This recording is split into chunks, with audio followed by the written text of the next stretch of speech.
Hello welcome to my channel friends. ಎಲ್ಲರೂ ಹೇಗಿದ್ದೀರಾ? ಎಲ್ಲರೂ ಚೆನ್ನಾಗಿದ್ದೀರಾ ಅಂದ್ಕೊಳ್ತಾ ಇವತ್ತಿನ ವ್ಲಾಗ್ನೂ ಕೂಡ ಸ್ಟಾರ್ಟ್ ಮಾಡ್ತಾ ಇದ್ದೀನಿ. ಈ ವ್ಲಾಗ್ ಏನಾದರೂ ನಿಮಗೆ ಇಷ್ಟ ಆಯಿತು ಅಂದರೆ ಪ್ಲೀಸ್ ಒಂದು ಲೈಕ್ ಮಾಡಿ. ಯಾರಾದರೂ ಫಸ್ಟ್ ಟೈಮ್ ನೋಡ್ತಿದ್ರೆ ಸಬ್ಸ್ಕ್ರೈಬ್ ಮಾಡಿಕೊಂಡು ವಿಡಿಯೋನ ಕೊನೆ ತನಕನೂ ನೋಡಿ.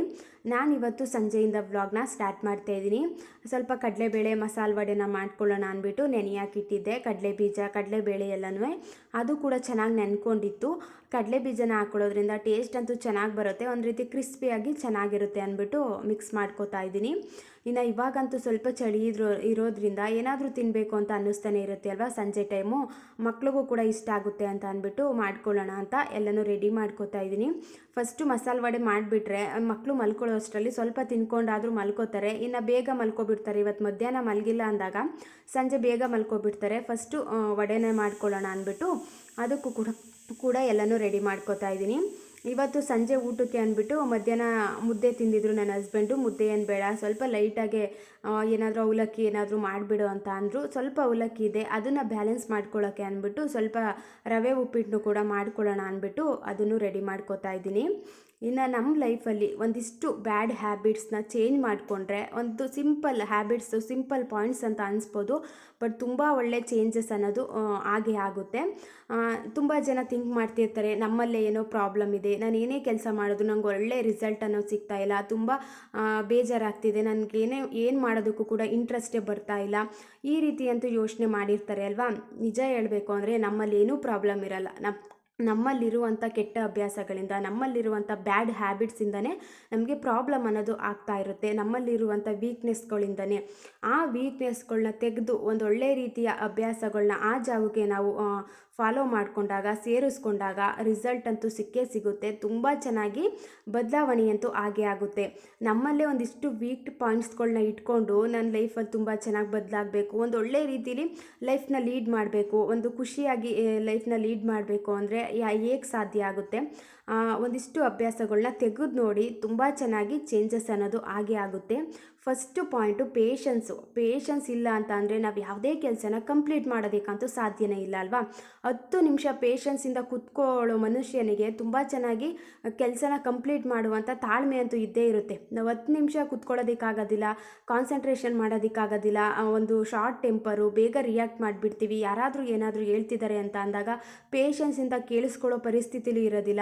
ಒಂದು 10 ನಿಮಿಷ ಯೋಚನೆ ಮಾಡಬೇಕು, ಏನು ಕೇಳ್ತಿದ್ದಾರೆ, ಏನಕ್ಕೆ ಅವರು ಆ ರೀತಿ ಹೇಳಿದ್ರು ಅಂತ ಯೋಚನೆ ಮಾಡಿದಾಗ ನಮಗೆ ಏನೋ ಒಂದು ಸೊಲ್ಯೂಷನ್ ಅನ್ನೋದು ಸಿಕ್ಕೇ ಸಿಗುತ್ತೆ. ಬಟ್ ನಾವು ತುಂಬ ಬೇಗ ರಿಯಾಕ್ಟ್ ಮಾಡೋದಾಗಿರ್ಬೋದು, ಶಾರ್ಟ್ ಟೆಂಪರ್ ಅಂತೀವಲ್ವಾ, ಯಾರಾದರೂ ಏನಾದ್ರು ಹೇಳಿದ್ರೆ ಬೇಗ ಕೋಪ ಮಾಡ್ಕೊಳ್ಳೋದಾಗಿರ್ಬೋದು. ಇವಾಗ ಮನೇಲಾದರೂ ಅಷ್ಟೇ, ಹೌಸ್ ವೈಫ್ ಆದರೂ ಅಷ್ಟೇ, ತುಂಬ ಬೇಗ ಮಕ್ಕಳ ಮೇಲೆ ರೇಗಾಡೋದಾಗಿರ್ಬೋದು. ಈ ರೀತಿಯೆಲ್ಲ ಅಭ್ಯಾಸಗಳು, ಕೆಟ್ಟ ಅಭ್ಯಾಸಗಳಿದ್ದಾಗ ನಮಗೇನೋ ಒಂದು ರೀತಿ ನೆಮ್ಮದಿಯಾಗಂತೂ ಇರೋದಕ್ಕಾಗೋದಿಲ್ಲ. ಈ ರೀತಿ ರೇಗಾಡ್ಬಿಟ್ಟೆ ಮಕ್ಕಳ ಮೇಲಾಗಿರ್ಬೋದು, ಹಸ್ಬೆಂಡ್ ಮೇಲಾಗಿರ್ಬೋದು, ಫ್ಯಾಮಿಲಿ ಮೆಂಬರ್ಸ್ ಮೇಲಾಗಿರ್ಬೋದು, ಈ ರೀತಿ ಯಾಕೆ ಮಾಡಿದೆ, ನಾನು ಒಂದು ಸ್ವಲ್ಪ ಪೇಷನ್ಸಿಂದ ಇರ್ಬೋದಿತ್ತು, ಆವಾಗ ಪ್ರಾಬ್ಲಮ್ ಸ್ವಲ್ಪ ಸಾಲ್ವ್ ಆಗ್ತಿತ್ತೇನೋ ಅನ್ನೋ ರೀತಿ ಯೋಚನೆ ಅಂತೂ ಮಾಡಿರ್ತೀವಿ ಅಲ್ವಾ.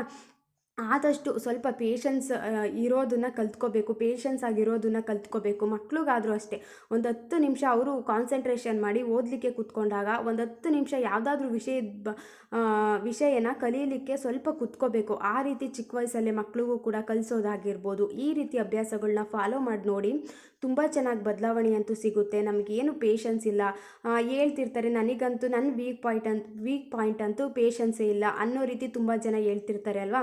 ಫಸ್ಟು ಪೇಷನ್ಸ್ ಆಗಿರೋದನ್ನು ಕಲ್ತ್ಕೋಬೇಕು. ಎಷ್ಟೋ ಪ್ರಾಬ್ಲಮ್ಗಳಿಗೆ ಸೊಲ್ಯೂಷನ್ನು ಸಿಕ್ಕೋ ರೀತಿ ಆಗಿಬಿಡುತ್ತೆ.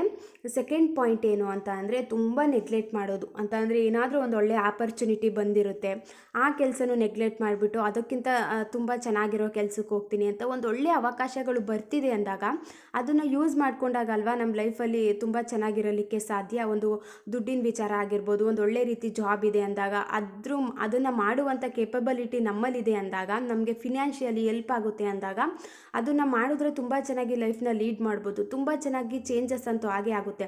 ಬಟ್ ಆ ಕೆಲಸನೂ ಕೂಡ ನೆಗ್ಲೆಕ್ಟ್ ಮಾಡಿಬಿಟ್ಟು ಬೇಡ ಅದಕ್ಕಿಂತ ಚೆನ್ನಾಗಿರೋದಕ್ಕೆ ಹೋಗ್ತೀನಿ ಅಂತ ಒಂದೊಳ್ಳೆ ಆಪರ್ಚುನಿಟಿನ ಕಳ್ಕೊಳ್ಳೋದಾಗಿರ್ಬೋದು. ಈ ರೀತಿ ಅಭ್ಯಾಸಗಳಿದ್ದಾಗ ತುಂಬ ಜನ ಏನು ಗೊತ್ತಾ, ಒಂದು ಒಳ್ಳೆ ಏನೋ ಒಂದು ಕೆಲಸ ಬರ್ತಿದೆ ಇದೆ ಅಂದಾಗ ಅದನ್ನು ನೆಗ್ಲೆಕ್ಟ್ ಮಾಡೋದು.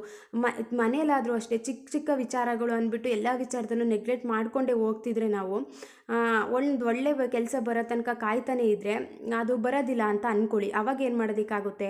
ಅವಾಗ ನಾವು ಯೋಚನೆ ಮಾಡ್ತೀವಿ, ಆವಾಗಲೇ ನಾನು ಅದನ್ನು ಯೂಸ್ ಮಾಡ್ಕೋಬೇಕಿತ್ತು ಅಂತ. ಆದಷ್ಟು ನೆಗ್ಲೆಕ್ಟ್ ಮಾಡುವಂಥ ಅಭ್ಯಾಸನ ಬಿಟ್ಬಿಡಬೇಕು.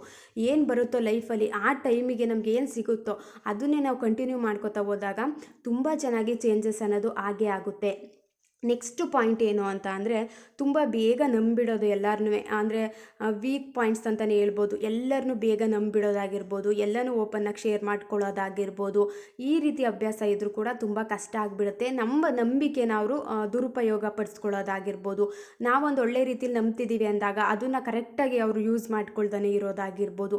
ಈ ರೀತಿಯೆಲ್ಲ ಪ್ರಾಬ್ಲಮ್ಗಳಂತೂ ಸ್ಟಾರ್ಟ್ ಆಗಿಬಿಡುತ್ತೆ. ಆದಷ್ಟು ಒಂದು ಸ್ವಲ್ಪ ಯೋಚನೆ ಮಾಡಿ, ಯಾರನ್ನು ನಂಬಬೇಕು, ಯಾರ ಜೊತೆ ನಾವು ಒಂದು ಕಂಫರ್ಟಬಲಾಗಿ ಮಾತಾಡಬೇಕು, ಒಂದು ನಮಗೆ ಅದು ಕರೆಕ್ಟಾಗಿ ಸೂಟ್ ಆಗ್ತಾರಾ ಅನ್ನೋ ರೀತಿ ಸ್ವಲ್ಪ ಯೋಚನೆ ಮಾಡಿದಾಗ ಈ ರೀತಿ ವೀಕ್ ಪಾಯಿಂಟ್ನ ಸ್ವಲ್ಪ ತೆಗೆದಾಕಿದಾಗ ಲೈಫಲ್ಲಿ ತುಂಬ ಚೆನ್ನಾಗಿ ಏನೇ ಪ್ರಾಬ್ಲಮ್ ಬಂದರೂ ಕೂಡ ಫೇಸ್ ಮಾಡಿಕೊಂಡು ಮುಂದೆ ಹೋಗ್ಬೋದು.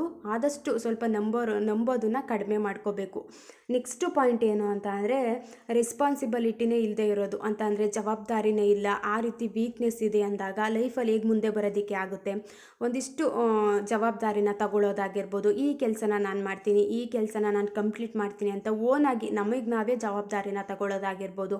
ನನ್ನ ಲೈಫಲ್ಲಿ ಈ ಒಂದು ವೀಕು ಚಾಲೆಂಜ್ ತಗೊಂಡು ನಾನು ಈ ಕೆಲಸನ ಕಂಪ್ಲೀಟ್ ಮಾಡ್ತೀನಿ ಅಂತ ಒಂದು ಓನಾಗಿ ನಾವು ಒಂದು ಜವಾಬ್ದಾರಿನ ತಗೊಂಡಾಗ ಅದ್ರ ಕಡೆ ಕಾನ್ಸಂಟ್ರೇಷನ್ ಮಾಡಿ ಆ ಕೆಲಸನ ಮುಗಿಸೋದಾಗಿರ್ಬೋದು. ಯಾರಾದರೂ ಹೇಳಿ ಅವ್ರ ಕೈ ಹೇಳಿಸ್ಕೊಂಡು ಇವ್ರ ಕೈ ಹೇಳಿಸ್ಕೊಂಡು ನಾವು ಈ ಜವಾಬ್ದಾರಿ ತಗೊಳ್ಳೋಕ್ಕಿಂತ ಮುಂಚೆ ನಮಗೆ ನಾವು ಒಂದು ಓನಾಗಿ ನಾವು ಏನಾದರೂ ಮಾಡಬೇಕು ಅಂತ ಥಿಂಕ್ ಮಾಡಿದಾಗ, ಒಂದು ಸ್ಟ್ರಾಂಗ್ ಆಗಿ ಥಿಂಕಿಂಗ್ ಮಾಡಿದಾಗ ಚೇಂಜಸ್ ಅಂತೂ ಆಗೇ ಆಗುತ್ತೆ ಅಲ್ವಾ? ಬಟ್ ನನ್ನ ಕೈಲಿ ಏನೋ ಆಗಲ್ವೇನೋ, ನಾನು ಆ ರೀತಿ ಕೇಪಬಿಲಿಟಿ ಇಲ್ವೇನೋ, ನನ್ನಲ್ಲಿ ಕೆಪಾಸಿಟಿ ಇಲ್ವೇನೋ ಅಂತ ನಾವು ಯಾವಾಗ ಥಿಂಕ್ ಮಾಡ್ತೀವಿ ಅದು ಕೂಡ ನಮ್ಮಲ್ಲಿರುವಂಥ ವೀಕ್ ಪಾಯಿಂಟ್ಸ್ ಅಂತಲೇ ಹೇಳ್ಬೋದು. ಅದನ್ನು ಚೇಂಜ್ ಮಾಡಿಕೊಂಡಾಗ ತುಂಬ ಚೆನ್ನಾಗಿ ಲೈಫಲ್ಲಿ ಚೇಂಜಸ್ ಅಂತೂ ಆಗೇ ಆಗುತ್ತೆ. ನೆಕ್ಸ್ಟ್ ಏನು ಅಂತ ಅಂದರೆ, ತುಂಬ ಅಳೋದು, ಕ್ರೈಯಿಂಗ್, ಯಾವಾಗಲೂ ಅಳ್ತಾನೆ ಇರೋದು. ನಾವು ಈ ರೀತಿ ಅಳ್ತಾನೆ ಇದ್ದರೆ ಕೂಡ ನಮ್ಮನ್ನು ಅಳಿಸೋರು ತುಂಬ ಜನ ಇರ್ತಾರೆ. ನಾವು ಯಾವಾಗ ಒಂದು ಸ್ಟ್ರಾಂಗ್ ಆಗಿರ್ತೀವಿ, ಇವಾಗ ಅಬ್ಸರ್ವ್ ಮಾಡಿ ನೋಡಿ, ಒಬ್ಬರು ತುಂಬ ಚೆನ್ನಾಗಿ ಸ್ಟ್ರಾಂಗ್ ಆಗಿ ಮಾತಾಡ್ತಾರೆ, ತುಂಬ ಒಂದು ರೀತಿ ಸ್ಟ್ರಾಂಗ್ ಫೀಲ್ನ ಕೊಡ್ತಾರೆ ಅಂತ ಅಂದರೆ ಅವ್ರ ಹತ್ರ ಮಾತಾಡೋದಕ್ಕೂ ಕೂಡ ತುಂಬ ಎದುರ್ಕೋತಿರ್ತೀವಲ್ವ, ಯಾವ ರೀತಿ ಮಾತಾಡೋದು, ಅವ್ರು ತುಂಬ ಸ್ಟ್ರಾಂಗು ಅಂತ. ಅದೇ ರೀತಿ ಅವ್ರ ಹತ್ರ ಹೋಗೋಕ್ಕೂ ತುಂಬ ಜನ ಭಯಪಡ್ತಿರ್ತಾರೆ. ಆ ರೀತಿಯೇ ಇರಬೇಕು. ನಾವು ಯಾವಾಗ ಎಲ್ಲ ವಿಷಯದಲ್ಲೂ ತುಂಬ ಸಾಫ್ಟಾಗಿ ಯಾವಾಗಲೂ ಅಳ್ಕೊಂಡು ಒಂದು ರೀತಿ ಈ ರೀತಿ ಇರೋದಕ್ಕೆ ಹೋಗ್ತೀವಲ್ವ, ಅದನ್ನು ಕೂಡ ತುಂಬ ಜನ ಯೂಸ್ ಮಾಡಿಕೊಂಡು ಅಳಿಸೋದಕ್ಕೆ ಅಂತಲೇ ಕಾಯ್ತಿರ್ತಾರೆ. ಈ ರೀತಿ ವೀಕ್ ಪಾಯಿಂಟ್ ಇದ್ದರೂ ಕೂಡ ಮೊದಲು ತೆಗೆದಾಕಬೇಕು.